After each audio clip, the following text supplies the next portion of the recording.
حاصل کرنے کی کوشش کر رہے ہیں. سیماہم فی وجوہہم من اثر السجود، ان سجدوں کے نشان چمکتے ہوئے ان کی پیشانیوں میں دیکھے جا سکتے ہیں.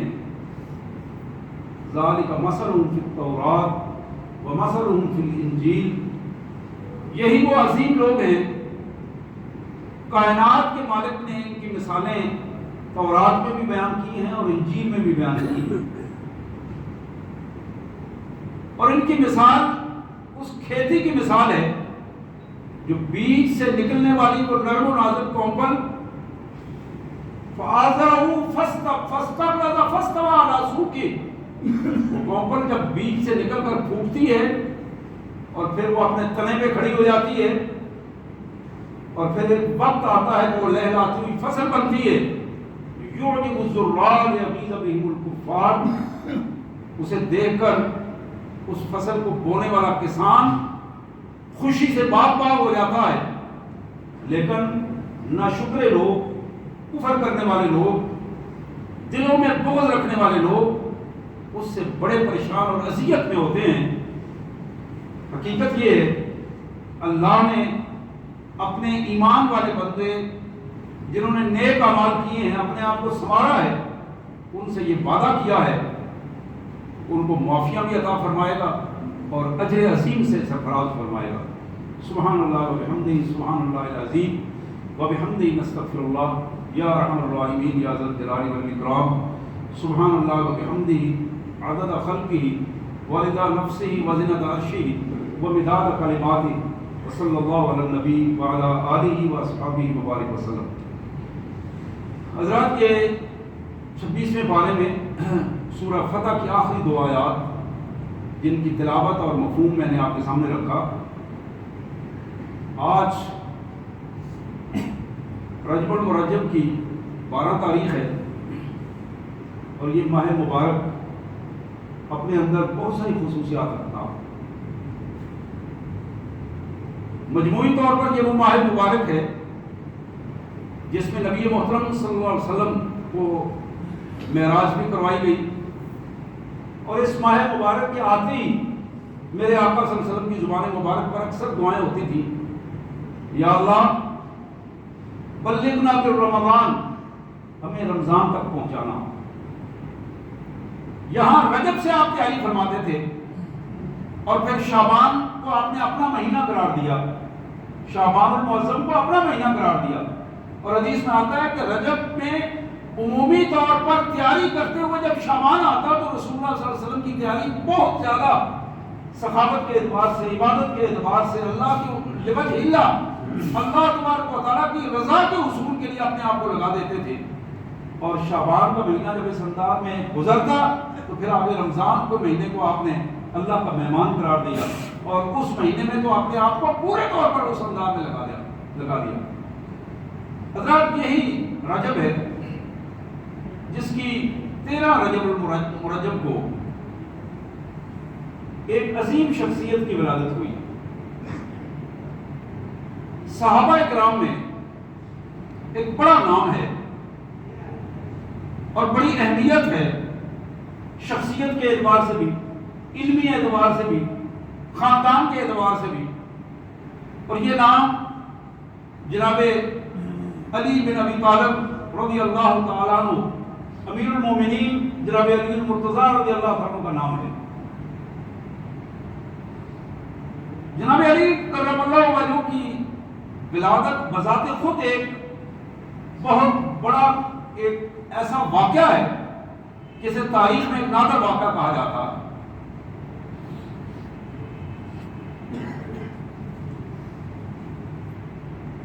تاریخی شخصیات میں جب ہم تجزیے کے طور پر لیتے ہیں تو یہ وہ وقت ہے 30 عام الفیل، یعنی جب عام الفیل اس واقعے کو کہا جاتا ہے کہ جس میں ان ہاتھیوں کا لشکر کعبۃ اللہ پہ اس نے چڑھائی کی، ابرہہ نامی ایک بادشاہ نے، اور حسد کی وجہ سے اور اپنے سٹیٹس کے گرتے ہوئے سٹیٹس کی وجہ سے اس کیفیت میں جب وہ آیا اور کعبۃ اللہ پر اس نے حملہ کرنے کی کوشش کی، اللہ کی طرف سے ابابیلوں کے لشکر نے اس حملے کو پسپا کیا، اور دنیا میں یہ ایک ایسا واقعہ تھا کہ جہاں سے تاریخ کا ایک حصہ بن گیا، عام الفیل کا حساب شروع ہونے لگا۔ عام الفیل کے واقعے سے 30 سال بعد جناب علی کرم اللہ وجہ کی ولادت ہوئی ہے۔ 13 رجب کو شب جمعہ تھی یہ، اور کیفیت عمومی طور پر تاریخ کی کتابوں میں، سیرت کی کتابوں میں موجود ہے کہ سیدہ فاطمہ بنت اسد، یہ وہ خاتون ہے جو بنو ہاشم میں پہلی خاتون ہیں جنہوں نے محمد کریم صلی اللہ علیہ وسلم کی دعوت کو قبول کیا۔ حضرت علی رضی اللہ تعالیٰ کی والدہ سیدہ فاطمہ بنت اسد یہ پہلی خاتون ہے بنو ہاشم میں جن کو یہ شرف حاصل ہے کہ محمد کریم صلی اللہ علیہ وسلم کی دعوت پر انہوں نے لبیک کہا ہے۔ یہ کعبۃ اللہ میں موجود تھی، طواف کی کیفیت میں موجود تھی۔ اچانک ایک کیفیت ایسی ہوئی کہ انہیں محسوس ہوا، خواتین کو جس طرح محسوس ہوتا ہے، ایک درد کی کیفیت محسوس ہوئی۔ اب اس کیفیت میں انہوں نے اپنے مالک سے رو کر دعا کی، وہی کعبۃ اللہ میں اپنے مالک سے رو کر دعا کی کہ یا اللہ اب یہ وقت آ گیا ہے۔ حالانکہ یہ وہ کیفیت نہیں تھی کہ یہ تو رسول اللہ صلی اللہ علیہ وسلم کے دعوی نبوت سے پہلے کی بات ہے، 20 سال پہلے کی بات ہے، لیکن نبی رحمت صلی اللہ علیہ وسلم کہ اس وقت آپ چونکہ اپنی زندگی میں نبوت کے دعوے سے پہلے اس معاشرے کا ایک اہم حصہ تھے۔ سیدہ فاطمہ بنت اسد نے اللہ سے دعا کی۔ اللہ کا حقیقی تصور اس وقت بھی کعبہ کے رب کی حیثیت سے معروف تھا، اور یہ وہ کیفیت تھی کہ جب بھی وہاں کے رہنے والے لوگوں کو کوئی تکلیف ہوتی، کوئی اذیت میں ہوتی، کسی مشکل میں ہوتے تو اللہ وحدہ لا شریک کا نام لے کر اس سے دعا کرتے، پھر سارے لوگ خود بھول جاتے تھے، پھر وہ مشرکانہ رویے بھول جاتے تھے۔ خود اس کا ذکر قرآن مجید نے بھی کیا ہے۔ اور فاطمہ بنت اسد کی کیفیت یہ ہے، انہوں نے جب دعا کی تو روایات میں یہ موجود ہے کہ کعبۃ اللہ کی دیوار نے ان کو جگہ دی، کعبۃ اللہ کا دروازہ بند تھا، لاک تھا۔ ایسی کیفیت ہوئی کہ اس دیوار جب پھٹی تو وہ اندر چلے گئے، اور جناب علی کرم اللہ وجہ کی ولادت ہوئی۔ اللہ تبارک و تعالیٰ نے یہ ایسے ایک نادر کیفیت پیدا کی، پیدائش کی ایک نادر کیفیت تھی جو تاریخ میں ایک اہم واقعے کے طور پر معروف ہے۔ نبی محترم صلی اللہ علیہ وسلم تشریف لائے، یہ بھی حدیث کی بات کی کتابوں میں معروف ہے، سیرت کی کتابوں میں موجود ہے۔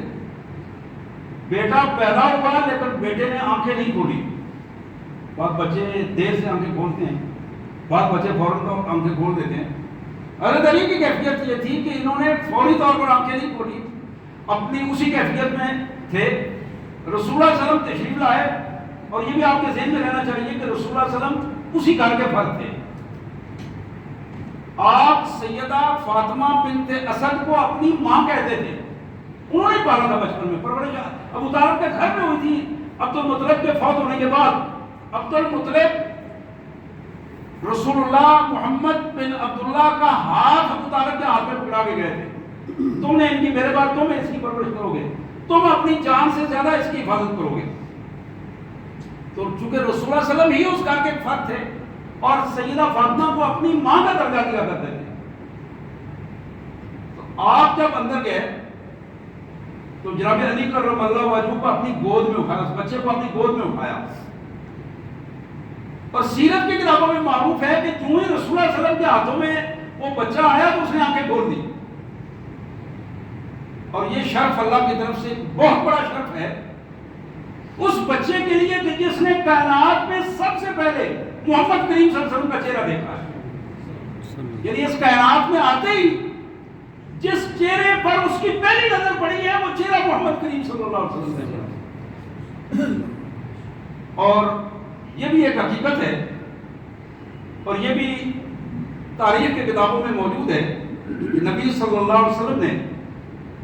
اپنے اس بھائی کے منہ میں اپنی زبان ڈالی.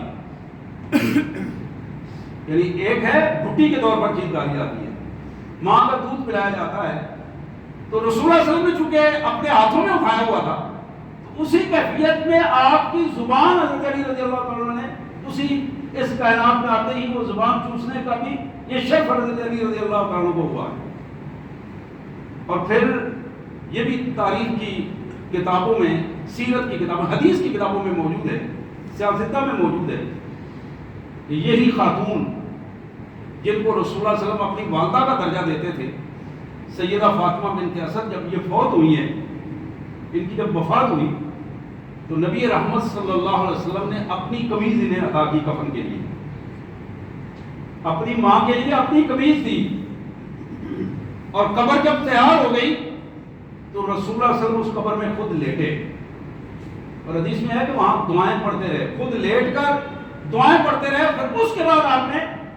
سیدہ فاطمہ بنت اسد کو خود ان کی تدفین کی. یہ ایک ایسے شرف کی باتیں ہیں،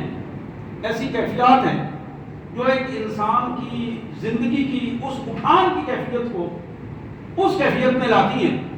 اور یہی وہ تربیت تھی جس کی وجہ سے جو ہی نبی رحمت صلی اللہ علیہ وسلم نے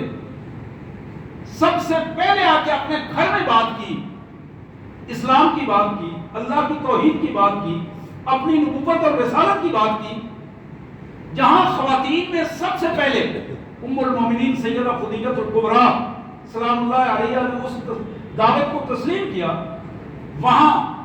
جہاں حضرت ابوبکر صدیق رضی اللہ تعالیٰ عنہ نے اس وقت کے نوجوانوں نے اس دعوت کو تسلیم کیا، وہاں نوعمر بچوں میں جس نے اس دعوت کو تسلیم کیا، یہ چار افراد میں وہ پہلے سابقین اسلام ہیں، اولین ہیں. ان میں حضرت علی کرم اللہ وجہہ کا نام آتا ہے. خواتین میں سیدہ خدیجہ الکبریٰ ہیں، مردوں میں نوجوانوں میں جناب ابوبکر صدیق رضی اللہ تعالیٰ عنہ ہیں، اور بچوں میں نوعمر بچوں میں حضرت علی کرم اللہ وجہہ کا نام ہے. اور اسی طرح غلاموں میں، خادمین میں یہ نام جناب زید بن حارثہ رضی اللہ تعالیٰ عنہ کا نام ہے. یہی علی کرم اللہ وجہہ ہیں. نبی رحمت صلی اللہ علیہ وسلم پر جب قرآن کی ایک آیت اترتی ہے وَأَنذِرْ عَشِيرَتَكَ الْأَقْرَبِينَ، محمد صلی اللہ علیہ وسلم اپنے قریبی رشتہ داروں کو دین کی دعوت دیں، خصوصی طور پر اپنے رشتہ داروں کو بلائیں اور ان کو آگ سے بچانے کی کوشش کریں، ان کو ڈرائیں. اور یہ بات بھی بالکل روز روشن کی طرح واضح ہے کہ یہ آیت جس کے پس منظر میں محمد صلی اللہ علیہ وسلم نے اپنے قریبی رشتہ داروں کا میں وہ واقعہ آپ کے سامنے رکھوں گا، لیکن اس سے پہلے میں یہ بات رکھنا چاہتا ہوں. آج محمد کریم صلی اللہ علیہ وسلم کے ماننے والے، آپ کی امت کا ہر فرد اس پر یہ لازم ہے کہ اپنی دعوت کا آغاز اپنے گھر سے کرے. یعنی اپنے بھائی، اپنے بیٹے، اپنے بچے، اپنے ماں باپ، اپنے بہن بھائیوں کو، اپنے پھوپھی زاد اور پھوپھیوں کو، خالاؤں کو، اپنے گھروں میں جو قریبی خونی رشتہ دار ہیں ان کو اس آگ سے بچانے کی کوشش کرنی چاہیے. یہ وہ قرآن کا بنیادی مدعا ہے. یہ دعوت باقی لوگوں کو آپ ضرور دیں، وہ بعد میں ان کو ان کا نمبر آتا ہے، لیکن سب سے پہلے وہ نمبر آتا ہے کہ جو شخص دین کی دعوت دینا چاہتا ہے، آگ سے بچانا چاہتا ہے، لوگوں کو دین کی طرف لانا چاہتا ہے، اس کی یہ پہلی ذمہ داری ہے کہ وہ اپنے گھر والوں کو اس کی طرف لائے. ایسا نہ ہو کہ وہ خود نمازیں پڑھے، وہ خود دین کا ایک حقیقی تصور پا چکا ہو، لیکن اس کے گھر والے اس سے دور ہوں، گھر والوں کا رخ کچھ اور کوئی اور ہو اور اس کا اپنا رخ کوئی اور ہو. یہاں تک کہ میں ایک حدیث پڑھ رہا تھا پچھلے دنوں، رائے عمل میں مولانا جلیل حسن ندوی نے یہ سیاستہ کے حوالے سے نقل کی ہے. حضور اکرم صلی اللہ علیہ وسلم نے فرمایا بندہ مومن سے اس حوالے سے سوال کیا جائے گا کہ جن کے لیے وہ محنت کرتا تھا، روزی کماتا تھا، جن پر خرچ کرتا تھا، جن کے لیے اس نے کھانے پینے اور لباس کا بندوبست کیا ہے، کیا ان کے لیے اس نے دین کا بندوبست کیا ہے؟ نہیں کیا. پوچھا جائے گا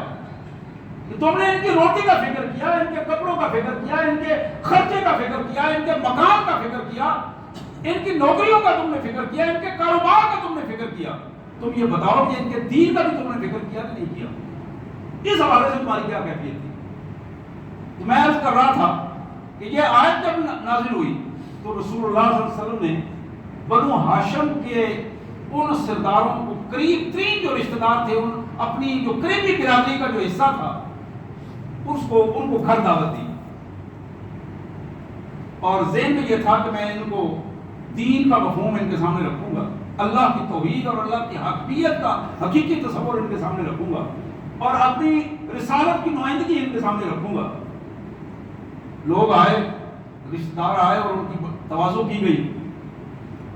اور رسول اللہ صلی اللہ علیہ وسلم ابھی بات کرنے والے تھے، وہ لوگ پہلے اٹھ کے چلے گئے۔ آپ نے دوسرے دن پھر دعوت فرمائی، پھر ان کا رویہ یہی تھا، ان کو اندازہ تھا، اور اس اندازے پر ہی کھا پی کے وہ نکل گئے، انہوں نے بات نہیں سنی۔ تیسرے دن آپ نے ان کے سامنے سامان تو رکھا دعوت کا، اور انہوں نے جب کھانا شروع کیا تو آپ اٹھ کر کھڑے ہو گئے، اور آپ نے فرمایا کہ آج میں تم کو نہیں جانے دوں گا، آج تیسرا دن ہے، میں مسلسل تمہاری دعوت کر رہا ہوں، اور تم میری 2 دن تم نے میری بات نہیں سنی، اور آج میں اپنی بات سناؤں گا۔ نبی رحمت صلی اللہ علیہ وسلم نے وہاں سے پھر کسی کو جانے نہیں دیا، اور ان کے سامنے مختصر انداز میں دین کی ایک جامع دعوت پیش کی، اور وہ جامع دعوت کیا ہے؟ قولوا لا الہ الا اللہ تفلحون، آؤ اپنی ذاتی اور اجتماعی زندگیوں میں اللہ کی حاکمیت کو تسلیم کرو، یہی تمہاری کامیابی کی ضمانت ہے، اور جو شخص تم میں سے اس دعوت کو قبول کر لے گا، میں ضمانت دیتا ہوں کہ وہ کامیاب ہوگا، اور جو آج اس دعوت کو رد کر دے گا وہ اس دنیا میں اور آخرت دونوں میں مردود ہوگا، اور کبھی بھی وہ کامیابی حاصل نہیں کر سکے گا۔ پھر آپ نے یہ بات کر کے ان کو یہ دعوت دی کہ کون ہے تم میں سے جو اٹھ کے میرا ساتھ دے؟ پوری برادری میں ایک ہی شخص اٹھا، اور اس نے یہ الفاظ کہے کہ میری ٹانگیں اگرچہ پتلی ہیں اور کمزور ہیں، میری آنکھیں دکھتی ہیں، بظاہر میرا کوئی جسم کو بہت بڑا جسم نہیں ہے، لیکن اس کے باوجود میرے آقا میں اس بات کا کھلے بندو اظہار کرتا ہوں، اور پوری برادری کے سامنے اظہار کرتا ہوں کہ آپ جہاں کہیں گے میں اللہ کے لیے آپ کے ساتھ کھڑا ہوں، آپ جہاں کہیں گے میں اللہ کی رضا کے لیے، اللہ کے دین کے لیے اپنے آپ کو قربان کرنے کے لیے کھڑا ہوں۔ سید کائنات صلی اللہ علیہ وسلم نے دوسری دفعہ پھر یہ بات کہی تو پھر حضرت علی کھڑے ہوئے، تیسری دفعہ بات کہی، پھر حضرت علی کھڑے ہوئے، کوئی اور فرد کھڑا نہیں ہوا، کسی نے اور بات نہیں کی۔ تو رسول اللہ صلی اللہ علیہ وسلم نے فرمایا میری قوم بنو ہاشم کے لوگوں، میں تمہیں دعوت دیتا ہوں، اس نوجوان نے جس نے یہ دعوت قبول کی ہے، آؤ اس کے ساتھ مل کر، اس کی اطاعت کر کے مل کر دین کا ایک حصہ بن جاؤ۔ وہ بڑے مذاق اڑاتے ہوئے وہاں سے اٹھ کھڑے ہوئے، اور ابو طالب کو خطاب کر کے کہنے لگے ابو طالب آؤ تم اپنے بیٹے کو قائد بنا کر اس کے ساتھ مل کر اپنے اس بھتیجے کی بات مانو اور اس کی دعوت قبول کرو۔ اسی مذاق کو اڑاتے ہوئے اٹھ کر نکل گئے۔ لیکن میں اب یہ بھی عرض کروں کہ جہاں حضرت علی رضی اللہ عنہ کا یہ شرف ہے کہ بچوں میں سب سے پہلے آپ نے قبول اسلام کیا، وہاں اپنی برادری کے اس اجتماع میں بھی جناب علی کرم اللہ وجہہ کا یہ شرف ہے کہ بنو ہاشم کے قبائل میں جس طرح ان کی والدہ محترمہ پورے ہاشمی خواتین میں سب سے پہلی خاتون تھی جس نے اسلام کو قبول کیا، وہاں پہلا فرد جس نے اسلام کو قبول کیا اور محمد کریم صلی اللہ علیہ وسلم کے ساتھ کھڑے ہونے کا دعویٰ کیا ہے، اظہار کیا ہے، یہ نام صرف علی کرم اللہ وجہہ کا نام۔ اسی طرح جناب علی کرم اللہ وجہہ کا جب پیدا ہوئے، آپ کی والدہ محترمہ نے آپ کا نام اسد رکھا، اور یہ نام انہوں نے اپنے والد محترم کے نام پہ رکھا۔ کیونکہ فاطمہ بنت اسد کی بیٹی تھی. بعض مائیں جب بچوں کے حوالے سے نام رکھنے میں آتی ہیں تو ان کا ذہن یہ ہوتا ہے کہ جو نام انہیں سب سے زیادہ پیارا لگتا ہے اس نام کو رکھا. ابو طالب نے اپنے خاندان میں قصی ایک نام آتا ہے, ان کا نام زید تھا جو ان کے دادا پردادا کا نام تھا, انہوں نے اس حوالے سے زید نام رکھا.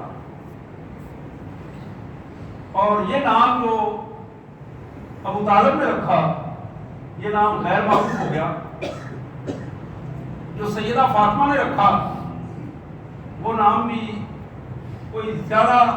جگہ نہ پا سکا. جو نام محمد صلی اللہ علیہ وسلم نے رکھا, علی حضور صلی اللہ علیہ وسلم نے نام رکھا,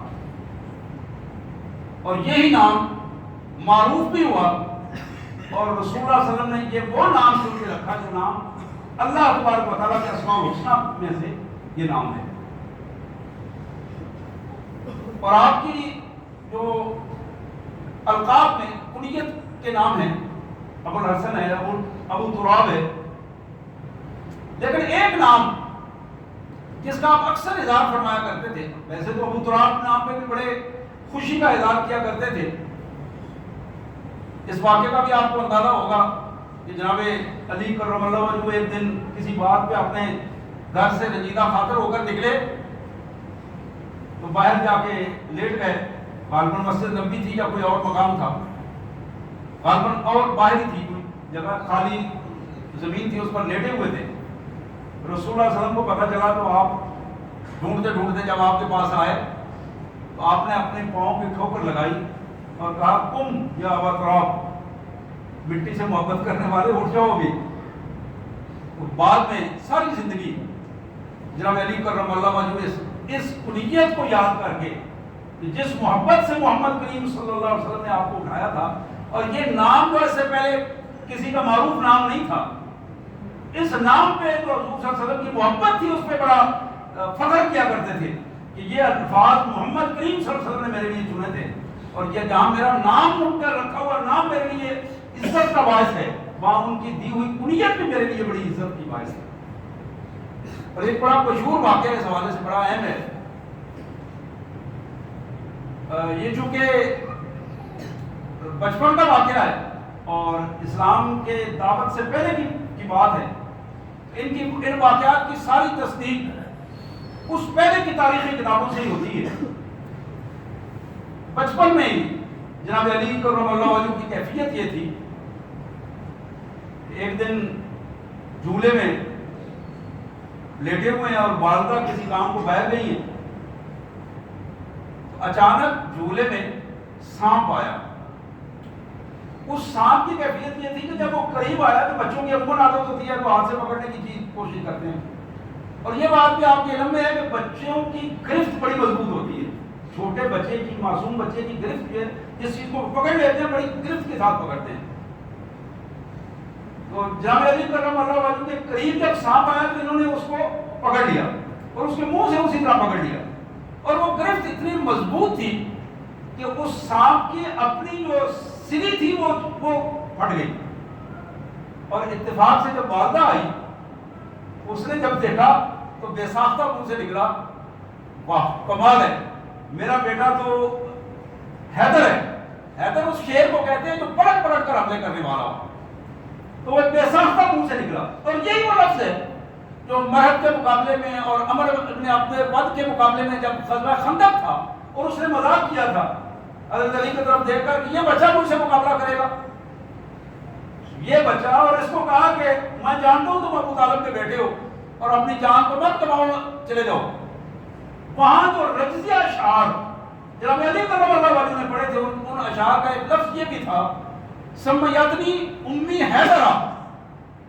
میری ماں نے میرا نام حیدر رکھا ہے,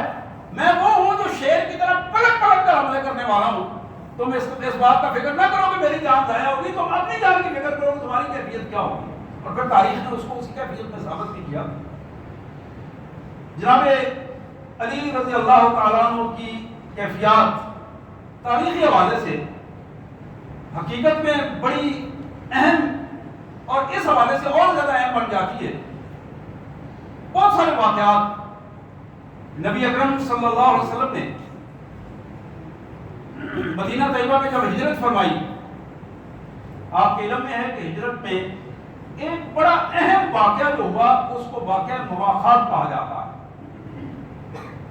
آپ نے ایک مہاجر اور ایک انصار کو ساتھ ملا کر بھائی بھائی بنایا، اس کو اسلامی بھائی چارہ کہتے ہیں۔ یہی وہ واقعہ ہے، یہی وہ اہم واقعات ہیں جس میں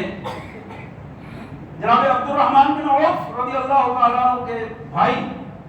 اس وقت پورے صحابی کا نام میرے ذہن میں نہیں آ رہا، بڑے معروف صحابی ہیں۔ رسول اللہ صلی اللہ علیہ وسلم نے جب حضرت عبد الرحمن بن عوف کو ان سے مواخات میں ان کا بھائی بنایا تو وہ عبد الرحمن بن عوف کو ساتھ لے کے گھر گئے اور بتایا کہ عبد الرحمن تم میرے بھائی ہو، اللہ اور اللہ کے رسول نے یہ فیصلہ کیا ہے، آؤ میری 2 بیویاں ہیں، میں ایک کو طلاق دے دوں گا، عدت کے بعد تم اس سے شادی کر لینا، اور دونوں میں سے جس کے ساتھ تم شادی کرنا چاہتے ہو میری دونوں بیویاں میں ایک کو طلاق دے دو، ایک تمہارے لیے ہوگی، اور اسی طرح میرے کاروبار میں آدھا حصہ تمہارا ہوگا، آدھا میرا ہوگا۔ حضرات یہ کوئی معمولی بات نہیں تھی،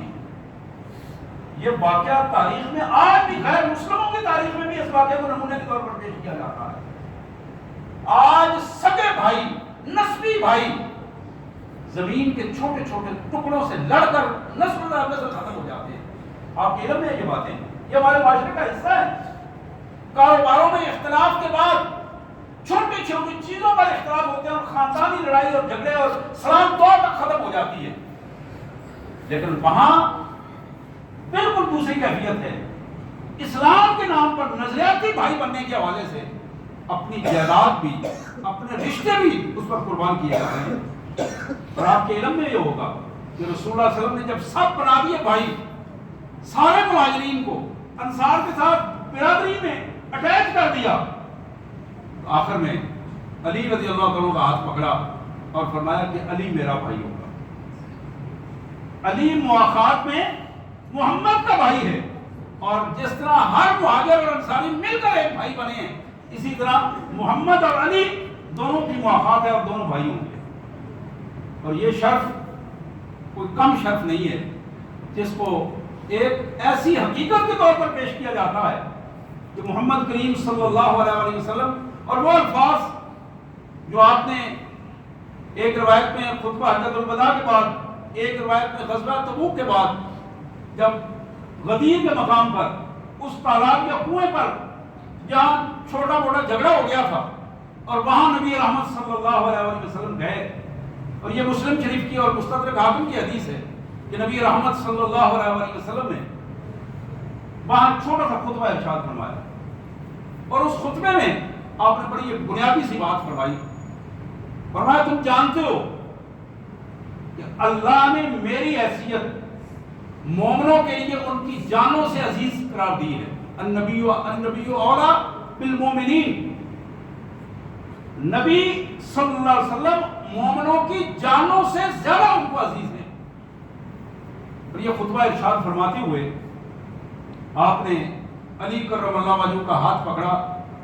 اور ہاتھ پکڑ کر آپ نے فرمایا من کنت مولاہ فعلی مولاہ۔ یہ الفاظ حدیث مبارک کے الفاظ ہیں، مسلم کے الفاظ ہیں کہ جس کے لیے میں قابل احترام ہوں، مولا کا لفظ جو ہے وہ آقا کے معنی میں آتا ہے، میں قابل احترام ہوں، اس کے لیے علی بھی قابل احترام ہے۔ اور پھر رسول اللہ صلی اللہ علیہ وسلم نے آسمان کی طرف اشارہ کرتے ہوئے یہ دعا کی، یا اللہ میں علی سے محبت کرتا ہوں، تو بھی علی سے محبت فرما۔ یا اللہ جو علی سے محبت کرتا ہے تو بھی اس سے محبت کر۔ یا اللہ جو علی سے دشمنی کرتا ہے تو بھی اس سے دشمنی کر۔ اور یہ ترمذی کے ابن ماجہ کے الفاظ ہیں کہ حضور صلی اللہ علیہ وسلم کے ان الفاظ کے بعد جناب فاروق اعظم رضی اللہ عنہ بڑی خوشی سے اٹھے، جناب علی کو گلے لگاتے ہوئے کہا علی مبارک ہو، علی مبارک ہو۔ یہ کمال بات اللہ کے رسول صلی اللہ علیہ وسلم نے فرما دی ہے کہ آج کے بعد رسول اللہ علیہ وسلم کے اس ارشاد کے بعد ہر مومن مرد اور عورت کے لیے تمہارا احترام کرنا لازم ہے، اور تمہیں قابل احترام قرار دے دیا ہے محمد کریم صلی اللہ علیہ وسلم نے۔ حضرات یہ وہ کیفیت ہے جس کو قرآن مجید اور سنت رسول صلی اللہ علیہ وسلم نے ہمارے سامنے ایک نمونے کے طور پر ان چیزوں کو پیش کیا ہے. یہ جناب علی کرم اللہ وجہ کی ذات گرامی ہو، ابوبکر صدیق ہوں، فاروق اعظم ہوں، عثمان غنی ہوں، جناب ابو عبیدہ بن جراح ہوں، جناب خالد بن ولید ہوں، یعنی جتنے کبار صحابہ کرام ہیں، ایک ایک فرد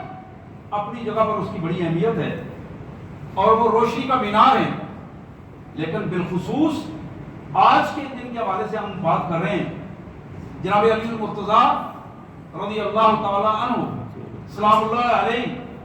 یہ وہ عظیم شخصیت ہیں. جناب سیدہ عائشہ صدیقہ ام المومنین سلام اللہ علیہ فرماتی ہیں کہ یہ بالکل حقیقت ہے کہ اللہ نے علمی حوالے سے جو مقام صحابہ میں حضرت علی کرم اللہ وجہ کو دیا ہے وہ کسی اور کا مقام نہیں. قوت فیصلہ اور بروقت فیصلہ اور پوری دلیل کے ساتھ فیصلہ اللہ تعالیٰ نے یہ کمال صلاحیت جناب علی کرم اللہ وجہ میں رکھی تھی. اور یہی وہ صلاحیت تھی جس صلاحیت کی بنا پر پہلے تینوں صحابہ کرام خلفائے راشدین جناب ابوبکر صدیق بھی، جناب فاروق اعظم بھی، عثمان غنی بھی، کہ جب بھی کوئی اہم مسئلہ ہوتا اس میں جناب علی کرم اللہ وجہ سے مشاورت کی. اور کوئی ایک بھی ایسا خلیفہ راشد نہیں ہے کہ جن کے ساتھ مشاورت میں جناب علی کرم اللہ وجہ کی مشاورت میں شامل نہ ہوتی ہو اور آپ کے اس مشاورت کو ترغیب نہ دی جاتی ہو. اور شاید یہی وہ بات تھی کہ ایک شخص نے حضرت علی کرم اللہ وجہ کو ان کی خلافت کے دور میں ایک بڑی تنزیہ بات کہی کہ علی یہ عجیب بات ہے، ابوبکر کا دور بڑا خوبصورت دور گزرا ہے، فاروق اعظم کا دور بڑا خوبصورت دور گزرا ہے، عثمان غنی کا دور بھی اسی انداز میں اچھے انداز میں گزر گیا ہے، تو تم یہ بتاؤ کہ آپ کے اس دور میں یہ کیا شورش اور ہر طرف فتنے اور یہ سی چیزیں آپ کے ارد گرد ساری ہو گئی ہیں. تو آپ نے مسکراتے ہوئے بڑی خوبصورت بات کہی. بھائی اس کی وجہ یہ ہے وہ دور اس لیے خوبصورت تھے کہ ان کے مشیر ہم تھے، ہم نے اپنی آراء دی، اخلاص سے دی. آج اس دور کی کیفیت یہ ہے کہ ہمارے مشیر تم ہو، تمہارے مشوروں پر ہم چلتے ہیں، ہمارے حلقہ آباد میں تم موجود ہو، اور جس حلقہ آباد میں جس سطح کے لوگ ہوں گے اسی سطح کا امن اور اسی سطح کے فیصلے اور اسی سطح کے نتائج بھی ہم سامنے آئیں گے. اور یہ بات بھی ہمارے لیے بڑی اہم ہے کہ آج بھی وہ حدیث کے بڑے خوبصورت الفاظ ہیں کہ تم نے اگر کسی شخص کو پہچاننا ہے تو پھر دیکھو کہ وہ کن لوگوں میں اٹھتا بیٹھتا ہے، اس کے حلقہ آباد میں کون سے لوگ ہیں، اس کی ٹیم کیا ہے جس ٹیم کو لے کر وہ آگے چلنا چاہتا ہے. وہ لوگ جن میں وہ اٹھتا بیٹھتا ہے، وہ لوگ جن میں وہ رہتا ہے، جن کی مشاورت سے بھی وہ فیصلے کرتا ہے، وہی لوگ ہیں جن سے اس شخص کی شخصیت کو، اس کے عمل کو، اس کے مستقبل کے فیصلوں کو اور ان کے نتائج کو تم دیکھ سکتے ہو. حضرات آج کی اس گفتگو کے بعد انشاءاللہ یہ تو ان کے ذاتی حوالے سے بات تھی، اگر اللہ نے موقع دیا تو اگلے جمعے یا کسی اور موقع پر ان کی حکومت کے حوالے سے اور باقی تاریخی حوالوں سے بات ہوگی. لیکن یہ بات محمد کریم صلی اللہ علیہ وسلم کے ارشادات میں ہے کہ لوگوں میرے صحابہ سے محبت کرو، میرے خاندان سے محبت کرو، میرے ایمان والے ساتھیوں سے محبت کرو. جتنی محبت تم اپنے اللہ کی رضا کے لیے ان سے کرو گے اتنا زیادہ تم دین کے قریب ہو. جتنا ان لوگوں سے تم دور ہوگے، ان سے تمہاری محبت میں کمی آئے گی، ان سے تمہارے تعلق میں کمی آئے گی، اتنا تم دین سے دور ہوتے چلے جاؤ گے. تو یہ صحابہ کرام جس طرح میں نے پہلے عرض کیا کہ ہر ایک روشنی کا مینار ہے، اور ان روشنی کے میناروں میں جناب علی کرم اللہ وجہ کا مقام ایک خوبصورت مینار نور کا مقام ہے. ہم اپنے اللہ سے دعا کرتے ہیں اللہ تبارک و تعالیٰ ان کی قبر کو نور سے بھر دے اور انہیں ان کے درجات بلند فرمائے اور ہمیں توفیق دے کہ ہم جہاں اللہ کے رسول صلی اللہ علیہ وسلم کے مطیع فرمان ہیں وہاں جناب علی کرم اللہ وجہ کے فیصلے اور آپ کا وہ راستہ ہدایت کا راستہ جو رسول اللہ صلی اللہ علیہ وسلم نے ان کے لیے چنا تھا، اس راستے پر اللہ تعالیٰ ہمیں چلنے کی توفیق عطا فرمائے. وآخر دعوانا ان الحمد للہ رب العالمین.